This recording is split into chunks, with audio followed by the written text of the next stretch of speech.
and the Chinese can just sit there and smile as the dictatorships, score a point and the democracies have to lose a point. Do you think the Chinese are manipulating the Russians to try and create instability, to take focus away from what they're doing in Southeast Asia? And do you think China is actually, in the same way they have done through Africa, um, effectively buying big chunks of Russia, buying chunks of Russian natural resources that, if there is a collapse of the Russian Federation, China will then want to go and protect? Well, it's just up. It's only upside for China. The whole situation of Russia at war.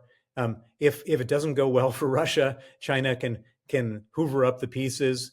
If it goes well for Russia, it's a win for dictatorships.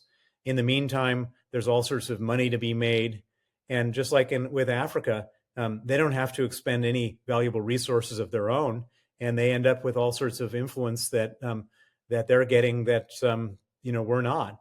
And so this is definitely a win for China, except if Ukraine were to prevail. If Ukraine prevails, then it looks pretty terrible for China in their ambitions to take over Taiwan. And so, the only thing that they're scared about is the West cohesive enough so that it would respond robustly if they were to go after Taiwan. And so this is kind of a litmus test for the Chinese to see how we're behaving towards Ukraine.